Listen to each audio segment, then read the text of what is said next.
दोस्तों, battle of Kolhapur 28 दिसंबर 1659 को शिवाजी के नेतृत्व वाली मराठा सेना और रुस्तम जमन के नेतृत्व वाली आदिलशाही फोर्सेस के बीच महाराष्ट्र के कोल्हापुर शहर के पास हुई थी।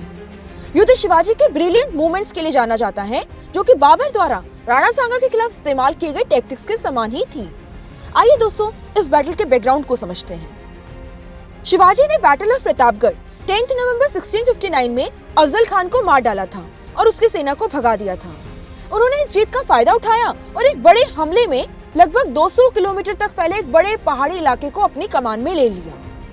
बसोटा जैसे कई किले जो हैं वो भी मराठाओं के अधीन हो गए।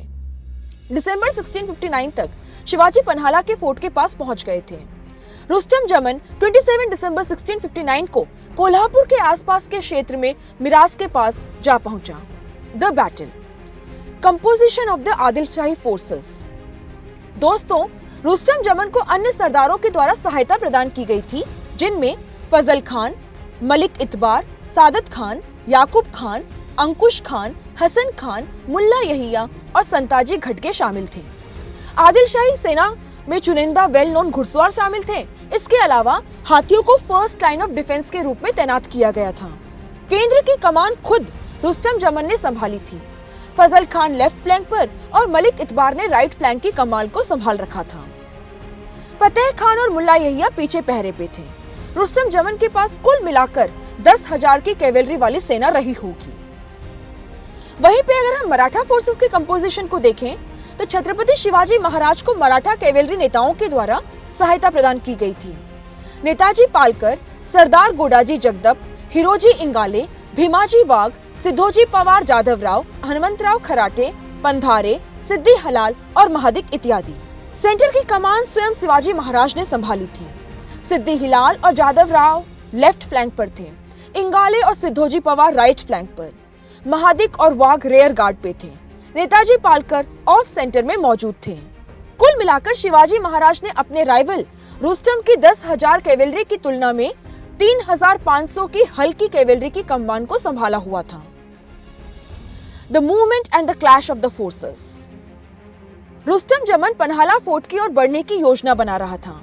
शिवाजी ने इस मूवमेंट की आशंका जताई और फौरन 3,500 कैवेलरी के साथ 10,000 मजबूत आदिलशाही फोर्सेस के सामने उपस्थित हुए और 28 दिसंबर 1659 की सुबह दुश्मन पर हमला किया। शिवाजी ने केंद्र पर आक्रमण किया और अपने सेनापतियों को दुश्मन को पछाड़ने का निर्देश दिया। अन्य मराठा कमांडर्स ने अपने अपने किनारों पर हमला किया, जिसके परिणाम स्वरूप रुस्तम जमन की फोर्स में 2,000 लोग मारे गए। उनकी सेना के 20% आर्मी मारे जाने और शिवाजी द्वारा प्रेशर बनाने के कारण रुस्तम की सेना लड़खड़ाने लगी और युद्ध से भाग गई। दोपहर तक रुस्तम जमन खुद भी मैदान से भाग चुका था। The outcome of the battle of Kolhapur. Shivaji ने एक बड़ा क्षेत्र प्राप्त किया और अपने एमर्जिंग एम्पायर के फ्रंट को सिक्योर किया। आदिलशाही सेना ने अपने लगभग 2,000 घोड़े और 12 हाथी मराठास के हाथ खो दिए। शिवाजी के नेतृत्व में मराठा ने और अधिक आदिलशाही क्षेत्रों को जीतना जारी रखा। एक घटना में शिवाजी ने खेलना नामक एक आदिलशाही किले को जीतने की कोशिश की, लेकिन किले का इलाका कठिन था। किले में उपस्थित आदिलशाही गैरिसन भी किले की बहादुरी से रक्षा कर रही थी, इसलिए शिवाजी जो है वो एक प्लान लेकर आए।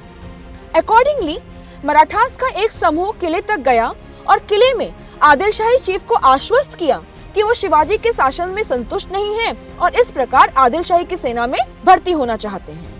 अगले दिन मराठास ने विद्रोह कर दिया और किले के अंदर कुल अराजकता पैदा कर दी, यानी टोटल कियोस। इसके साथ ही शिवाजी ने किले पर बाहर से हमला किया और कुछ ही समय में किले पर कब्जा पा लिया। शिवाजी ने किले का नाम विशालगढ़ किला रखा। तो दोस्तों, ये थी कहानी बैटल ऑफ कोल्हापुर की। आशा करती हूँ आपको काफी पसंद आई होगी। ऐसे ही हिस्टोरिक बैटल्स को इंटरेस्टिंग मैनर में सुनने के लिए आप हमारे चैनल को सब्सक्राइब करके बेल आइकन प्रेस कर दीजिए। एंड हाँ, हमें सपोर्ट करने के लिए लाइक बटन प्रेस करना न भूलें और साथ ही में इस वीडियो को ज़्यादा से ज़्यादा अपने फैमिली एंड फ्रेंड्स के साथ में शेयर करें। Thank you so much.